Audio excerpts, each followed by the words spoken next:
خداوند یسوع مسیح ناصری کے نام میں آپ سب کو سلام۔ آج ہمارے ساتھ بائبل اسٹڈی کے اس پروگرام میں شامل ہونے کے لیے آپ کا بہت بہت شکریہ۔ آئیں ہم دعا کے ساتھ آغاز کریں۔ آسمانی باپ، تیری محبت اور تیرے فضل کے لیے تیری شکر گزاری کرتے ہیں، خاص طور پر اس وقت کے لیے یہاں پر جمع ہو جانے کے لیے تیری شکر گزاری کرتے ہیں۔ تیرا شکر ہو کہ تو نے ہمیں رفاقت کا موقع بخشا تاکہ ہم تیرے حضور میں آ کر تیرے کلام کو سیکھ سکیں۔ تیری حضوری ہمارے شامل رہے، ہم حقیقی طور پر تیری ذات اقدس اور تیری حضوری کا تجربہ کر سکیں، ہم تیری محبت اور تیری شادمانی کو محسوس کر سکیں۔ اس کلام کے وسیلہ سے ہم ابدی زندگی پانے والے ہوں۔ ہمارے ذہنوں کو کھول تاکہ ہم تیرے کلام کو سمجھ سکیں۔ خدا ہمارے ذہن، ہمارے دل تیرے کلام، تیری آواز کے لیے کھل جائیں اور ہمیں تیرے کلام کی سچائیوں کا مکاشفہ ملے، اور ہم خدا تیری نجات کے مخلصی کے پلان اور منصوبے میں آگے بڑھ سکیں۔ ہم یسوع ناصری کے نام سے یہ دعا کرتے ہیں، آمین۔ خدا یسوع مسیح کے نام میں ایک بار پھر آپ کو سلام۔ آج ہم کہانت کے بارے میں سیکھتے ہیں۔ ہم حقیقی طور پر اس کے معنی اور مفہوم کو سمجھ سکیں گے تاکہ حقیقی معنوں میں واجب اور مناسب طریقہ سے ہم کلام کی سچائیوں اور خدا ان کی پرستش اور عبادت کے بارے میں جان سکیں۔ ہم مخلصی کی تاریخ کے بارے میں سیکھنے والے ہیں، اور ہماری دعا ہے کہ ہم اس مضمون کو پورے طور پر سمجھ سکیں اور کہانت کے نسب نامے کے بارے میں ہم سیکھیں گے۔ پہلی تواریخ 6 باب 49 آیت کو ہم پڑھیں گے۔ پہلی تواریخ 6 باب 49ویں آیت میں خدا کا کلام بیان کرتا ہے، لیکن ہارون اور اس کے بیٹے سوختنی قربانی کے مذبح اور بخور کی قربان گاہ دونوں پر پاک ترین مکان کی ساری خدمت کو انجام دینے اور اسرائیل کے لیے کفارہ دینے کے لیے جیسا جیسا خدا کے بندہ موسیٰ نے حکم کیا تھا قربانی چڑھاتے تھے۔ آمین۔ مخلصی کی تاریخ کے سلسلہ میں لکھی گئی کتاب میں یہ 6 کتاب ہے۔ پیدائش کے نسب ناموں میں 20 پشتوں کا احاطہ کیا گیا ہے، آدم سے نوح تک پیدائش 5 باب، اور پھر نوح سے سیم ابراہم تک پیدائش 11 باب تک۔ مخلصی کی تاریخ کے سلسلہ میں مشعل کا عہد یہ کتاب ابراہم، اسحاق، یعقوب اور یوسف تک کی پشتوں کا احاطہ کرتی ہے۔ تیسری اور 5ویں کتاب میں اسرائیل کی تاریخ مسیح یسوع کے نسب نامہ کے وسیلہ سے جیسا کہ متی 1 باب میں نسب نامہ لکھا ہوا ملتا ہے۔ تیسری کتاب عہد کا نہ بجھنے والا چراغ، اس میں خدا یسوع مسیح کے نسب نامہ کے پہلے دور کا احاطہ کیا گیا ہے۔ یہ ابراہم سے داؤد بادشاہ تک اور پھر نجات کے انتظام و انصرام کے حوالہ سے بھید کی باتیں ہیں۔ دوسرا داؤد بادشاہ سے قوم کے زوال تک ہے، داؤد سے بابل کی اسیری میں جانے تک، جو کہ خدا یسوع مسیح کے نسب نامہ کا تیسرا دور ہے، جس میں ابدی عہد کا وعدہ بھی شامل ہے۔ اس میں اسرائیل کی بابل سے واپسی اور خدا یسوع مسیح کی آمد ثانی تک لکھا گیا ہے۔ یہ تھا پہلی کتاب سے 5ویں کتاب تک کا مختصر جائزہ، اور پھر 6 کتاب اس میں مورخین کا نسب نامہ لکھا گیا ہے۔ اس میں کہانت بھی شامل ہے، اور اس میں کہانت کو مورخین کے نسب نامہ کے ذریعے سے متعارف کرایا گیا ہے۔ ایسا کیوں کر ہے؟ مورخین کا نسب نامہ پورے عہد عتیق کا خلاصہ بیان کرتا ہے، پس اس میں مخلصی کے تاریخ کو ایک تسلسل سے بیان کیا گیا ہے۔ اس میں بنی اسرائیل پر توجہ مرکوز کی گئی ہے۔ اس کتاب بادشاہ اور کاہن کے رتبے اور مقام کے ساتھ ان کی خدمات کا بھی جائزہ لیا گیا ہے۔ یہ خدا یسوع مسیح کی گواہی ہے جو اس تاریخ میں دیکھنے کو ملتی ہے۔ کہانت کو نسب نامہ کے ساتھ کیوں منسلک کیا گیا ہے؟ ہمیں یہ لازمی طور پر دیکھنا کہ جب تواریخ مرتب کی گئی تو یہ بنی اسرائیل کی اسیری سے واپس آنے کے بعد مرتب کی گئی، اس لیے کہ انہیں اپنی تاریخ جاننے کی ضرورت تھی، یعنی بنی اسرائیل کو جاننے کی ضرورت تھی کہ وہ کون ہیں۔ پس ہم ابراہیم سے داؤد تک نسب نامہ کا احاطہ کرتے ہیں، پھر داؤد سے قوم کے زوال تک، پھر قوم کی بحالی تک، یعنی اسیری سے واپس آنے سے لے کر خدا یسوع مسیح کی پہلی آمد تک۔ یہ جاننے کے لیے یہ تواریخ مرتب کی گئی کہ خدا کے لوگ کیسے ہوتے ہیں، تاکہ لوگوں کو یاد کرایا جا سکے خدا کے لوگ کا طرز زندگی کیسا ہوتا ہے۔ مخلصی کے تاریخ میں مرکزی آیت استثنا 32 باب 7 آیت ہے۔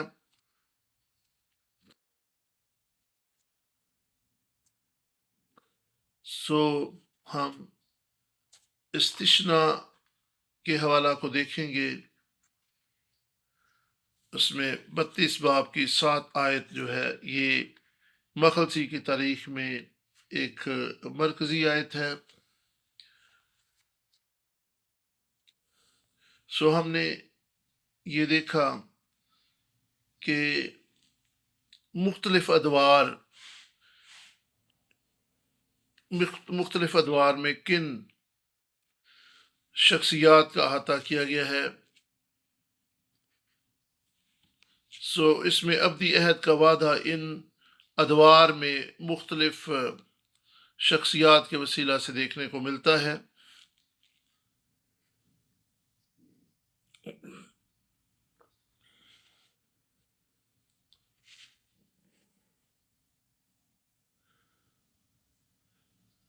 اور ہم نے دیکھا کہ نسب ناموں میں اور کہانت کے وسیلہ سے بھی اس عہد کو بیان کیا گیا ہے جو خداوند اپنے لوگوں کے ساتھ باندھنے والا تھا۔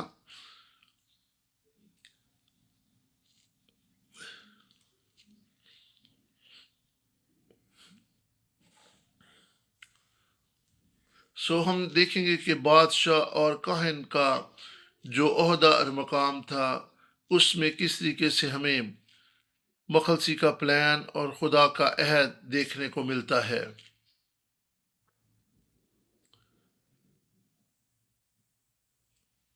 اور یہ بھی دیکھ لیں کہ کہانت کو نسب نامہ سے کیوں کر منسلک کیا گیا ہے۔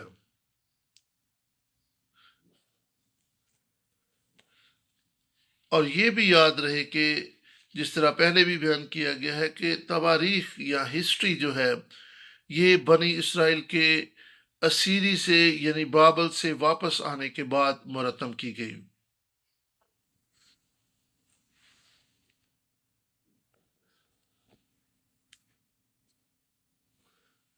اور کیوں کر یہ ہسٹری مرتب کی گئی؟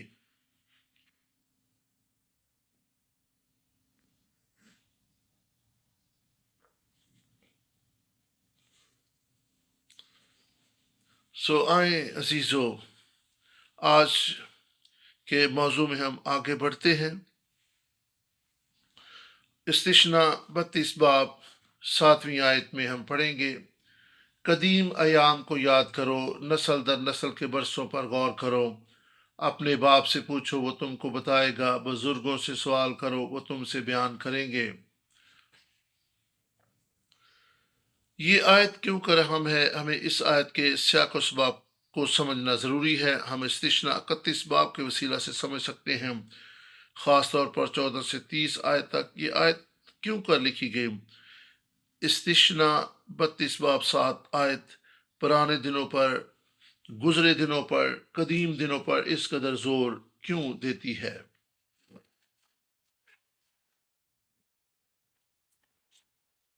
بس لازم ہے کہ ہم اپنے ماضی کو یاد رکھیں تاکہ پشتوں کے برسوں پر غور کریں۔ ماضی پر غور و غوص کرنے کے لیے اور اپنے بزرگوں سے پوچھنے کے لیے نسب نامہ کا مطالعہ کرنا ہوگا تاکہ اپنے بزرگوں کی زندگی کا تجربہ سے سیکھ سکیں۔ جو ہم سے پہلے ہو گزرے ہیں یہ کیوں کر اہم ہے؟ اگر ہم استثنا 31 باب پر غور کریں یعنی 16 آیت پر آئیں، اس آیت کو ہم پڑھیں۔ استثنا 31 باب اور اس کی 16 آیت خدا کے کلام میں بیان کرتی ہے، تب خدا نے موسیٰ سے کہا، دیکھ تو اپنے باپ دادا کے ساتھ سو جائے گا، اور یہ لوگ اٹھ کر اس ملک کے اجنبی دیوتاؤں کی پیروی میں جن کے بیچ وہ جا کر رہیں گے زناکار ہو جائیں گے، اور مجھ کو چھوڑ دیں گے، اور اس عہد کو جو میں نے ان کے ساتھ باندھا ہے توڑ ڈالیں گے۔ استثنا 32 باب 7 آیت اس گیت کا ہی حصہ ہے۔ یہ گیت کا حصہ ہے جو لوگوں کو ہر صورت میں یاد رکھنا چاہیے، تاکہ جب وہ خدا کے خلاف گناہ کریں، خدا کی شریعت کو توڑیں اور اس کے احکام کی نافرمانی کر کے اس کے عہد کو توڑیں اور ہر طرح کے مصائب و مسائل کا شکار ہو جائیں، اور وہ اپنے آپ سے پوچھیں ہم کیوں اس مصیبت میں پڑے۔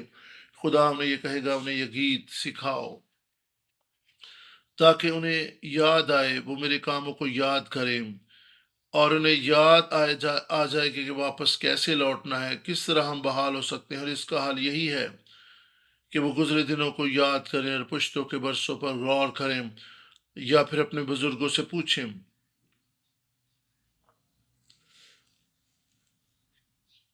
کیونکہ خدا کا کلام اور یہ ہسٹری ان پر واضح کرے گی کہ وہ ایسی صورتحال سے کیوں کر دچار ہوئے اور کیسے وہ واپس لوٹ سکتے ہیں۔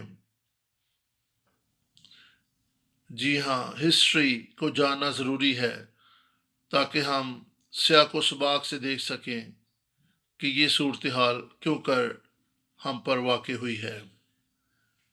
استثنا 32 باب اور اس کی 29ویں آیت میں خدا کے کلام میں لکھا ہے، استثنا 32 باب اور اس کی 29 آیت،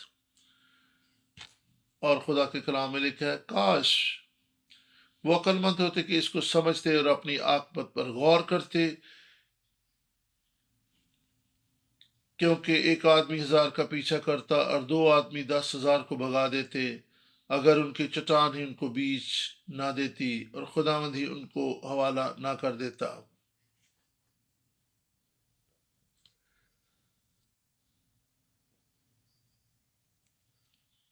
پس موسیٰ نے کہا، میں تمہیں یہ گیت سکھاؤں گا۔ موسیٰ نے 30 آیت میں لوگوں سے کہا، اور موسیٰ نے کہا، میں تمہیں پہلے سے آگاہ کر رہا ہوں، آپ گناہ میں گر جاؤ گے۔ یاد رکھنا کہ واپسی کا طریقہ کار ہے اور واپسی کا آغاز کیسے ہوتا ہے۔ یہ استثنا 32 باب 1 آیت میں ہمیں دیکھنے کو ملتا ہے۔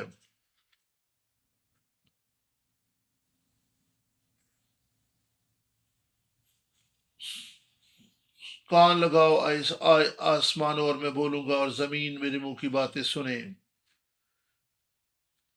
کیا آپ کو موسیٰ کا گیت یاد ہے؟ 2 آیت، 3 آیت اور پھر 6 آیت تک اگر آپ اس گیت کو پڑھیں،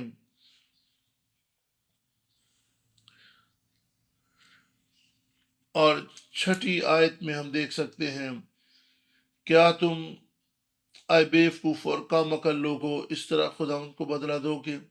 کیا وہ تمہارا باپ نہیں جس نے تم کو خریدا ہے؟ اسی ہی نے تم کو بنایا اور قیام بخشا۔ دوسرے لفظوں میں یہ کہا جا رہا ہے کہ نسب نامہ کو یاد کرو، سبھی لوگوں پر غور کرو جو آپ سے پہلے ہو گزرے ہیں۔ مخلصی کی تاریخ میں ہم نے آدم سے ابراہیم تک، پھر ابراہیم کے ساتھ باندھے گئے عہد پر غور کیا۔ ہم نے ابراہیم کے ساتھ خدا کے عہد کا بھی مطالعہ کیا۔ ہم نے خدا یسوع مسیح کے نسب نامہ پر غور کیا، یعنی ابراہیم سے داؤد تک، داؤد سے بابل کی اسیری، اور اسیری سے خدا یسوع مسیح کی پہلی آمد تک۔ اس لیکچر کا مقصد ہے ہم نے خدا کی پرستش اور عبادت کیسے کرنی ہے۔ اس لیے ہم کاہنوں کے بارے میں، تواریخ کے بارے میں، اور خدا ان کی طرف رجوع لانے کے بارے میں سیکھ رہے ہیں۔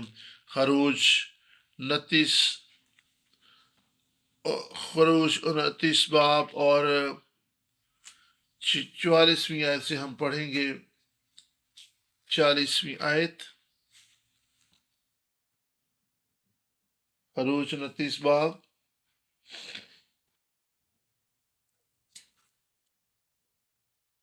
خدا کے کلام میں 29 باب 44ویں آیت میں خدا کا کلام اس طرح سے بیان کرتا ہے،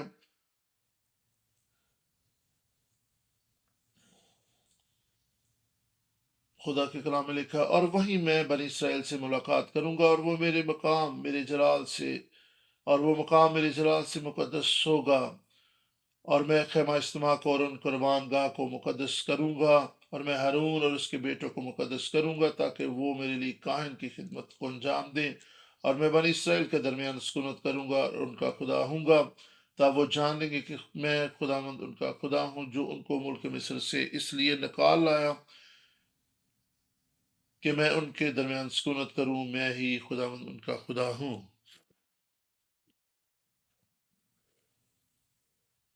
خروج 19 باب اور اس کے ساتھ ہم 6 آیت کو بھی دیکھیں گے۔ خروج 19 باب اور اس کی 6 آیت میں خدا کا کلام بیان کرتا ہے۔ 5ویں اور 6 آیت میں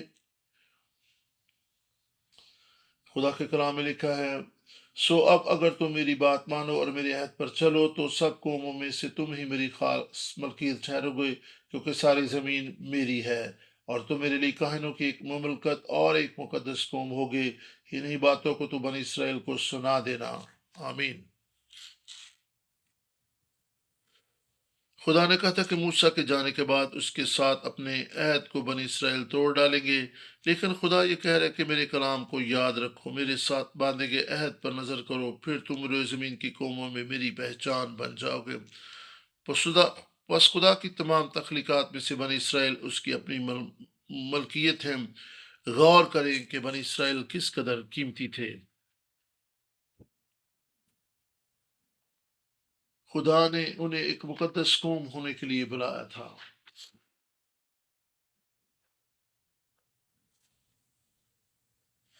پس کہانت کو واضح طور پر بیان کیا گیا ہے، یعنی ہارون اور اس کے بیٹوں کے نسب نامہ اور لاوی کے قبیلہ کے وسیلہ سے۔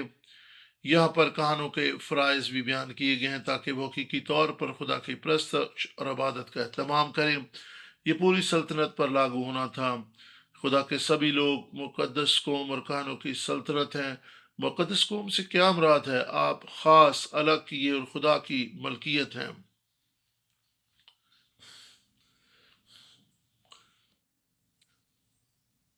اور خدا نے داؤد کو بادشاہ کے طور پر مقرر کیا۔ آپ ان حوالہ جات کو بھی دیکھ سکتے ہیں، دوسری تواریخ 36 باب 14 آیت اور پھر دوسری تواریخ 36واں باب اور اس کی 17 آیت۔ یہ آیات ہمارے لیے قابل غور ہیں۔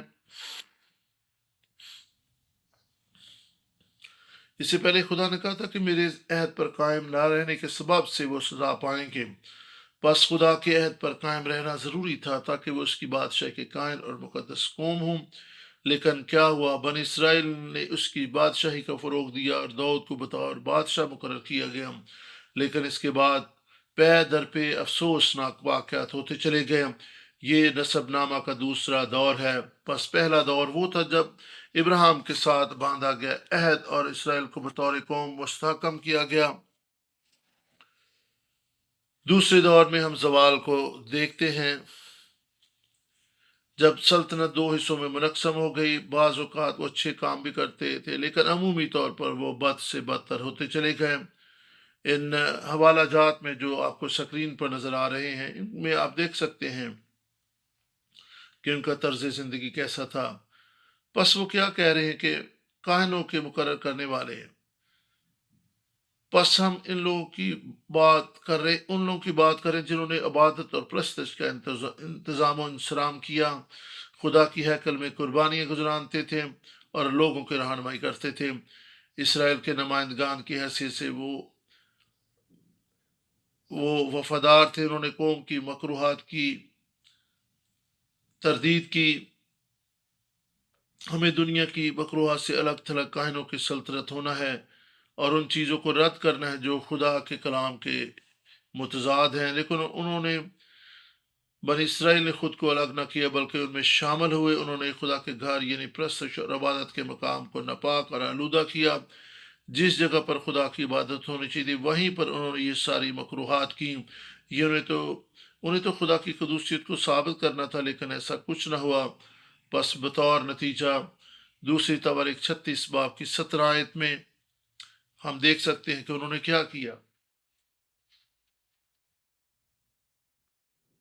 ہم تواریخ کی کتاب کے وسیلہ ہی سے ان باتوں کو سمجھ سکتے ہیں کہ وہ خدا کی راہوں پر نہ چلے اور انہوں نے خدا کو رد کر دیا، اور وہ سب کام کیے جو خدا نے ان کو کرنے کے لیے کرنے سے منع کیا تھا۔ تو پھر اب اگر ہم عزرا کی کتاب کو دیکھیں، عزرا 5 باب کو دیکھیں، پہلا باب اور اس کی 5ویں آیت کو ہم پڑھیں گے۔ عزرا پہلا باب اور 5ویں آیت خدا کے کلام میں بیان کرتی ہے: تب یہودا اور بنیامین کے آبائی خاندانوں کے سردار اور کاہن اور لاوی اور وہ سب جن کے دل کو خدا نے ابھارا اٹھے کہ جا کر خدا ان کا گھر جو یروشلم میں ہے بنائیں۔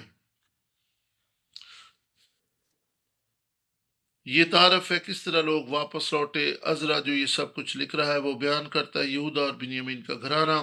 ہم اس پر بعد میں غور کریں گے۔ یہودا داؤد بادشاہ کی نسل سے تھا، بنیامین ساؤل بادشاہ کی نسل سے تھا۔ ہم نے پہلے بھی دیکھا تھا کہ مورخین کا نسب نامہ بادشاہت پر زور دیتا ہے، اور یہاں پر یہودا اور بنیامین ہے۔ اور کس بات پر زور دیا گیا ہے؟ یہاں کہانت اور لاوی کے قبیلہ پر۔ پس یہودا اور بنیامین کا گھرانہ، کاہن اور لاوی، پس سبھی جن کے دل کو خدا نے ابھارا انہوں نے جا کر خدا کے گھر یعنی یروشلم کو تعمیر کیا۔ پس ہم عبادت اور پرستش کو بحال کرتے ہوئے دیکھ رہے ہیں۔ مخلصی کے تاریخ کی 5ویں کتاب میں بیان کیا گیا کہ غالباً یہ عزرا ہی ہے جس نے یہ سب کچھ مرتب کیا۔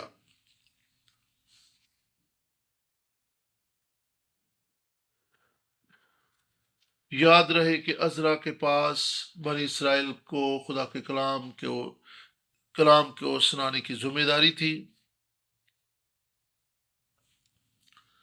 اس نے انہیں یاد کرانا تھا کہ وہ کون ہیں۔ اگر آپ نے یہ کام سر انجام دینا ہے تو اس کا بہترین طریقہ خاندان کی تعریف یعنی نسب نامہ ہے۔ بس انہیں یاد کرنا تھا کہ وہ کس طرح خدا سے پیدا ہوئے، انہیں یاد کرنا تھا کہ کس طرح انہوں نے مناسب طور پر خدا کی پرستش اور عبادت کرنی ہے تاکہ وہ تباہی اور بربادی کا شکار نہ ہوں۔ ہم یہ سب کچھ نسب نامہ کی وساطت سے ہی جان اور سمجھ سکتے ہیں۔ پس جب مورخین کے تاریخ کے نسب نامہ کو دیکھتے ہیں، ہمارے پاس پہلی تواریخ 1 باب ہے، اسرائیل سے پہلے کی دنیا 2 باب 1 آیت میں، تمام بنی اسرائیل 2 باب 3 سے 4 آیت تک۔ یہ یہودا کا قبیلہ ہے۔ داؤد بادشاہ بھی اسی قبیلہ سے آیا۔ پھر ہمارے پاس اسرائیل کا قبیلہ ہے، 4 باب 24 سے 25 آیت۔ پہلی تواریخ 4 باب 24 سے 25 آیت۔ ہمارے پاس کاہنوں اور لاویوں کی نسل بھی ہے۔ ہم نسب نامہ میں ایک اہم موڑ کے قریب پہنچنے والے ہیں۔ ہمارے پاس بطور کاہن ذمہ داریاں ہیں، ہمیں یہ ذمہ داریاں نبھانی ہیں۔ یہ ہارون اور اس کے بیٹے ہیں۔ ہم لاوی کی نسل کی آبادیوں اسرائیل بنیامین کے قبیلہ جو کہ ساؤل بادشاہ کے قبیلہ سے تھا، اور پھر اسرائیل کو ایک بار پھر دیکھتے ہیں۔ آپ پہلی تواریخ پہلا باب 1 سے 54 آیت کو دیکھیں کہ بنی اسرائیل سے پہلے کی دنیا کیسی تھی، اور پھر پہلی تواریخ 2 باب 1 سے 2 آیت بنی اسرائیل کے بیٹوں کا ذکر ہے، اور یعقوب کے بیٹوں کا یہاں پہ حال بیان کیے گیا۔ اور پھر پہلی تواریخ 2 باب 3 سے 4 آیت، اور پھر 23ویں آیت یہودا کے بارے میں لکھا ہوا ہے، جہاں جس نسل سے داؤد بادشاہ پیدا ہوا۔ پہلی تواریخ 4 باب 24 سے 24 آیت، اور پھر 5 باب 26 آیت بنی اسرائیل کی قبیلوں کا حال بیان کیا گیا ہے۔ پہلی تواریخ 6 باب 1 سے 47 آیت سردار کاہن اور لاوی کی نسلوں کا بیان، اور پھر